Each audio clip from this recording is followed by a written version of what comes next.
బాలీవుడ్లో మనము చాలా గ్యాంగ్స్టర్ స్టోరీస్ చూసే ఉంటాం. ఇందులో మీరు ఎక్కువ చూసారనుకోండి, సల్మాన్ ఖాన్ ఇప్పుడు పోకిరి లాంటి చిత్రము రీమేక్ చేసినప్పుడు అందులో మీకు సల్మాన్ ఖాన్ హీరో అంటే ఒక గ్యాంగ్స్టర్ క్యారెక్టర్ అనేది వేశాడు. ఇవాళ ఈ గ్యాంగ్స్టర్ వార్ అనేది బాలీవుడ్కే పరిమితం కాలేదండి.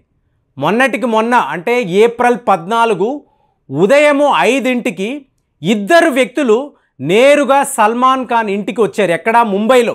వచ్చి 5ంటికి ఒక కిటికీని చూసి, అంటే ఒక విండో దగ్గర సల్మాన్ ఖాన్ ప్రతిరోజు కూడా 5ంటికి అక్కడ నిలబడతాడు అనే ఒక వార్త. ఈ వార్త ఎలా వచ్చింది అంటే కంటిన్యూస్గా ఒక నెల రోజుల పాటు వీళ్ళు రేకీ నిర్వహించారు. సో ఫైనల్గా వీళ్ళు ఏమి ఎస్టాబ్లిష్ చేసుకున్నారు? ఉదయం 5ంటికి సల్మాన్ ఖాన్ ఇక్కడికి వచ్చి కూర్చుంటాడు. సో కరెక్ట్గా ఇతని మీద మనం కాల్పులు జరిపితే ఇతన్ని హతము చెయ్యవచ్చు అని నెల రోజుల పాటు రేకీ నిర్వహించి 5 రౌండ్ల పాటు, ఎప్పుడు? ఏప్రిల్ 14 ఉదయం 5ంటికి సల్మాన్ ఖాన్ ఇంటి వైపు వీళ్ళు కాల్పులు జరిపారు. కాల్పులు జరిపి అటు నుంచి అటు పారిపోయారు. ఎందుకండి? ఇతను ఏమైనా పెద్ద డానా లేదా గ్యాంగ్స్టర్స్కి అందరికీ కూడా ఇతను ఏమైనా మాస్టరా? ఇవన్నీ మనకు ఆలోచనలు వస్తాయి. కాదండి. 25 ఏళ్ల ప్రతీకారం అంటే సరిగ్గా బాలీవుడ్ చిత్రాల్లో వచ్చే స్టోరీ లాగే మాట్లాడాలి. 25 ఇయర్స్ నుంచి ఒక రివెంజ్ అండి. ఈ సల్మాన్ ఖాన్ని ఎలాగో అలాగా శిక్షించాలి, ఇతన్ని మనం విడిచిపెట్టకూడదు, మన ప్రతీకారం మన పగ అనేది చల్లారకూడదు. ఇలాగ ఒక జాతి. ఏంటి జాతి? బిష్నోయ్. బిష్నోయ్ అంటే ఏం లేదండి, విష్ణోయ్ అని చెప్పాలి. వీళ్ళు విష్ణువు ఉపాసకులు. జోధ్పూర్ రాజస్థాన్లో బిష్నోయ్ అనబడే ఒక గ్రామం.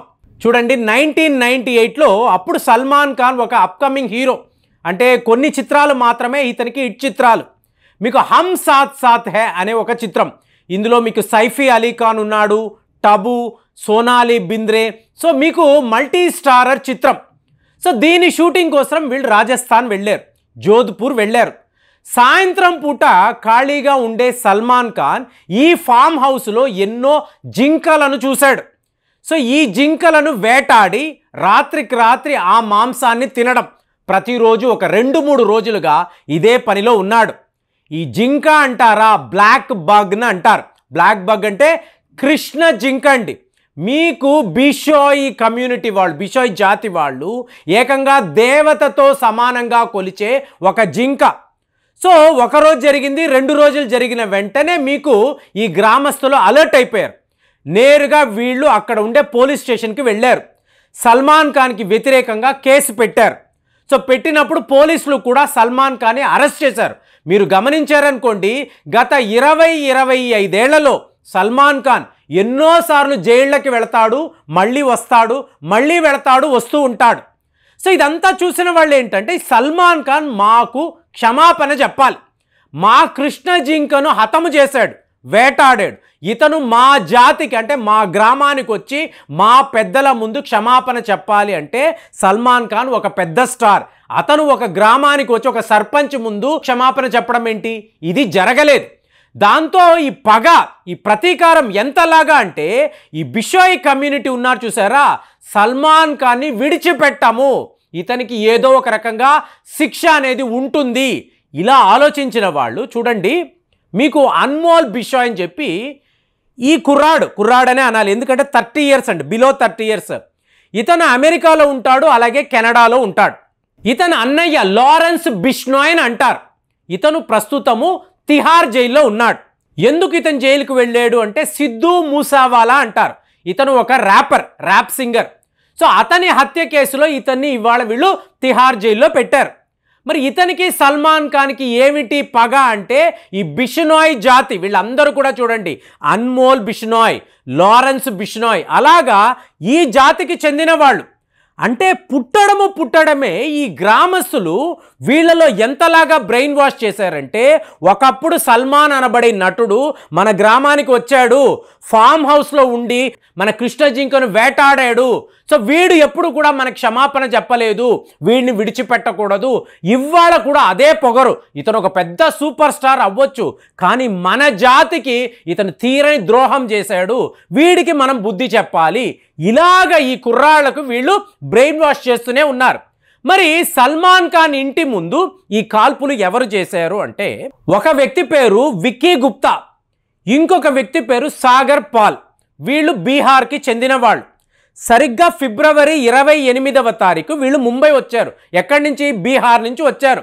సల్మాన్ ఖాన్ ఇంటి పక్కన అద్దెకు ఒక ఇల్లు తీసుకున్నారు.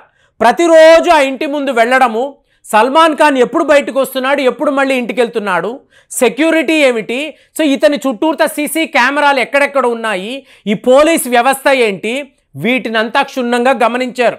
ఏప్రిల్ నెల నవీ ముంబైకి వెళ్ళి ఒక బైక్ 24,000 రూపాయలు పెట్టి ఒక బైక్ కొన్నారు. ఈ బైక్ తెచ్చుకొని ఏప్రిల్ నెల అంతా కూడా రేకీ నిర్వహించారు. సరిగ్గా ఏప్రిల్ 14వ తారీఖు సల్మాన్ ఖాన్ పలానా కిటికీ దగ్గర వచ్చి నిలబడతాడని తెలుసుకొని 1 రౌండ్ కాదు, 2 రౌండ్లు కాదండి, ఏకంగా 5 రౌండ్లు ఫైరింగ్ చేసేసి వాళ్ళు అక్కడి నుంచి పారిపోయారు. నేరుగా శాంటాక్లాస్ అనే స్టేషన్కి వచ్చారు. అక్కడ నుంచి ఒక బస్సు పట్టారు. నేరుగా గుజరాత్లో సూరత్కి వెళ్ళారు. సూరత్ నుంచి నేరుగా కచ్ అనబడే ప్రాంతానికి వెళ్ళారు. అక్కడ ఒక గ్రామములో తలదాచుకున్నారు. మరి ఎలాగండి వీళ్ళు బయటపడ్డారు అంటే ఫస్ట్ విషయం అండి, ఈ కాల్పులు జరుపుతున్నప్పుడు సల్మాన్ ఖాన్ అనబడే నటుడు మీకు అక్కడ ఇంట్లో లేడు.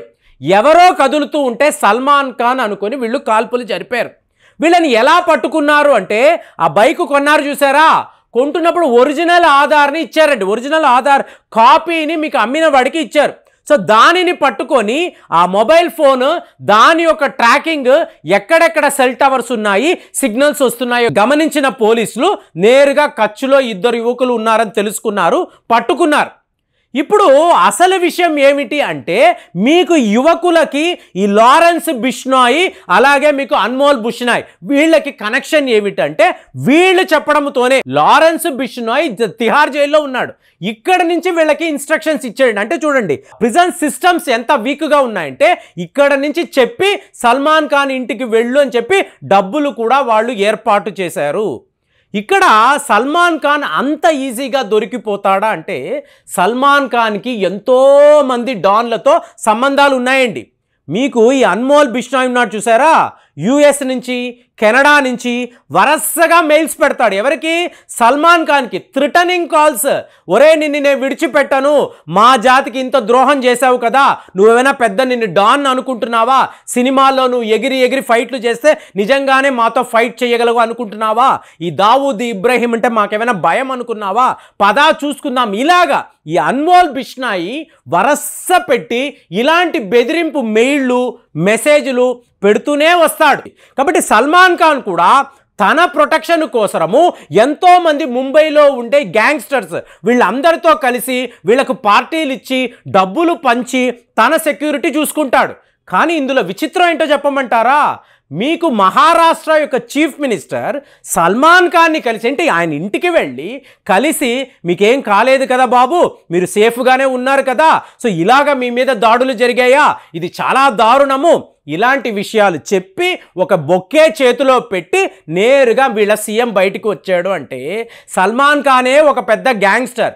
ఆ గ్యాంగ్స్టర్కి సపోర్ట్గా ఇంతంత మంది రాజకీయవేత్తలు ఉన్నారు అంటే మీకు వాళ్ళ న్యాయ పోరాటం, మా కృష్ణ జింకను నువ్వు వేటాడావు కాబట్టి నిన్ను వేటాడతామనేదే వీళ్ళ వెర్షన్. కానీ సల్మాన్ ఖాన్ని చూశారనుకోండి, ఇతనే ఒక పెద్ద గ్యాంగ్స్టర్, ఇతని మీద దాడులు జరిగాయని ఏకంగా మహారాష్ట్ర సీఎంఏ రావడం అనేది చాలా చాలా విచిత్రంగా ఉంది. మరి సల్మాన్ ఖాన్ మీద జరిగిన ఈ కాల్పులు, ఈ విషయంలో సల్మాన్ ఖాన్ ఎలాంటి వాడు, ఇతను ఒక మంచి వ్యక్తేనా, లేదా ఇతనికి ఇంతంతమంది గ్యాంగ్స్టర్స్తో సంబంధాలు ఉన్నాయి కాబట్టి ఖచ్చితంగా ఇలాంటి గొడవల్లో ఇతను ఎప్పుడూ కూడా ఇన్వాల్వ్ అయి ఉంటాడని చెప్పి మీరు భావిస్తున్నారా? కామెంట్స్లో రాయండి. మళ్ళీ వచ్చే వీడియోలో కలుద్దాం. జై హింద్.